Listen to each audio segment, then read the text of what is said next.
انداز دیکھیے، ارشاد فرمایا والعصر، رب فرماتا ہے مجھے زمانے کی قسم ہو۔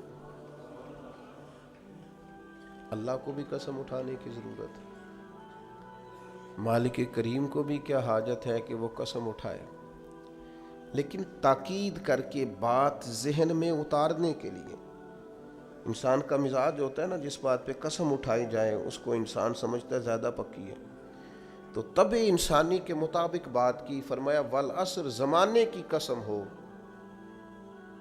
انسان کو پیدا کرنے والا رب قسم اٹھا کے انسان کی ایک بات کرتا ہے، والعصر، مجھے قسم ہو زمانے کی، ان الانسان لفی خسر۔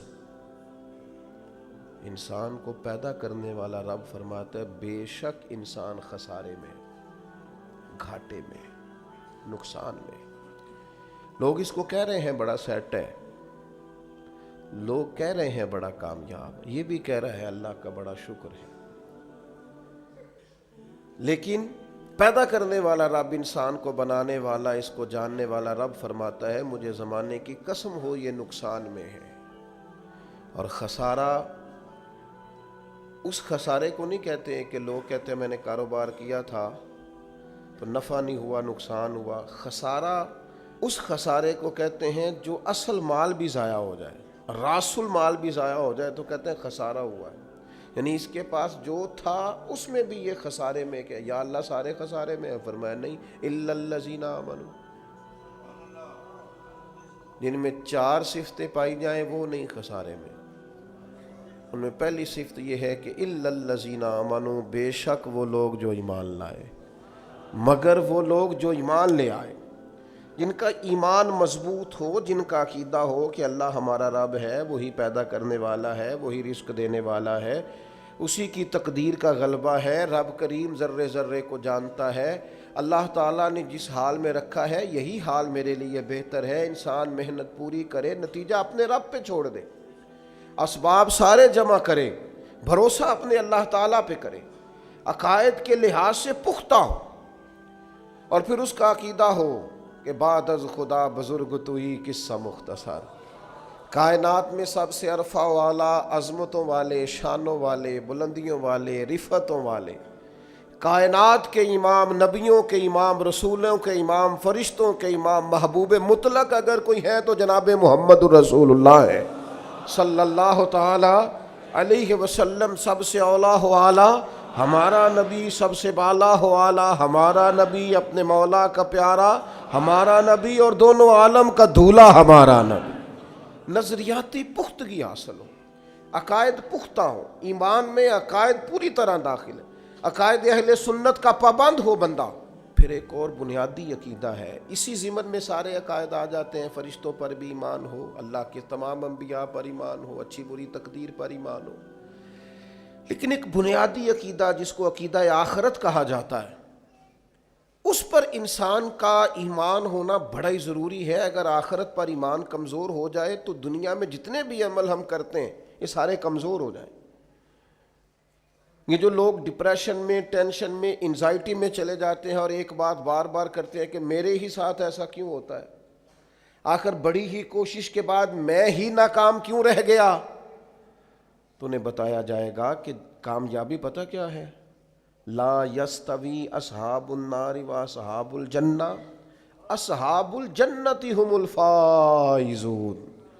جنتی اور جہنمی برابر نہیں ہیں، کامیاب وہ ہیں جنہیں اللہ تعالیٰ نے اصحاب جنت بنایا ہے۔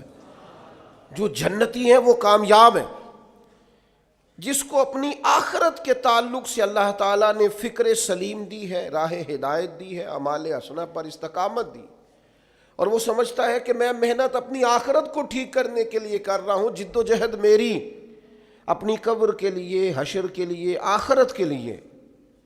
آخرت پر جس بندے کی توجہ ہے وہ بندہ کامیاب ہے۔ اس لیے دنیا میں اگر دنیاوی طور پر کوئی ناکامی آ بھی جائے تو کوئی اتنی بڑی ناکامی نہیں ہے، اس لیے کہ اصل کامیابی آخرت کی کامیابی۔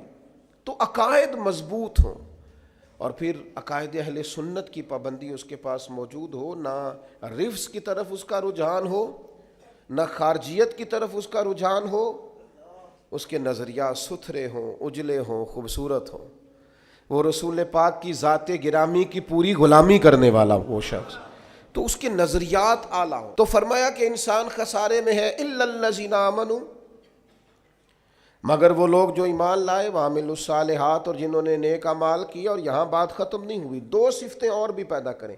یہ دو باتیں ان کی اپنی ذات تک تھیں، آمنوا وعملوا الصالحات، یہ دو باتیں ان کے اپنے لیے تھیں۔ اب وہ سوسائٹی کو کیا دیں؟ دو کام معاشرے کے لیے بھی کریں، وتواصوا بالحق، حق بات کی نصیحت کریں وہ معاشرے میں، خیر کی بات کی نصیحت کریں، وائرل باتیں نہ کریں۔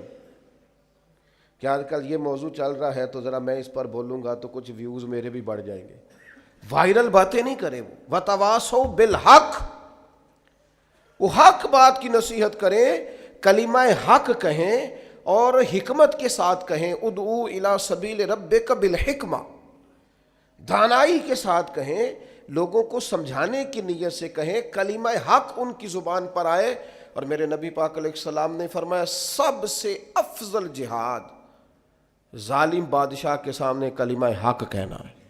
آپ حق کے ساتھ کھڑے ہوں، پھر آپ لوگوں کو امر بالمعروف کریں، پھر نہی عن المنکر کہیں، اور وہ بھی بندہ دیکھ کے نہیں۔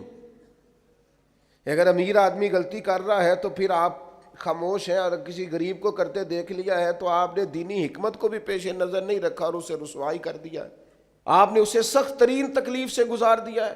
حق بات کی نصیحت کریں، اور جو لوگ حق بات کہتے ہیں نا ان پر تکلیف بھی آتی ہے، تکلیف آتی ہی ہمیشہ حق کہنے والوں پر۔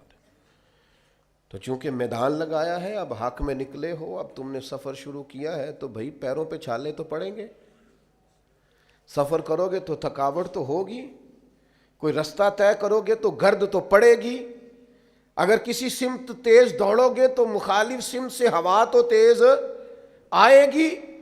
اب وہاں گھبرانا نہیں، کمزور نہیں پڑنا، تھکی باتیں نہیں کرنی۔ اب ایسا نہ ہو کہ تم نے معذرت خواہانہ رویہ اختیار کیا، وتواصوا بالحق وتواصوا بالصبر، وہ حق بات کی وصیت کرتے ہیں اور ایک دوسرے کو صبر کی تلقین کرتے ہیں۔ چار صفات پیدا کریں تو خسارے سے بچ سکتے ہیں۔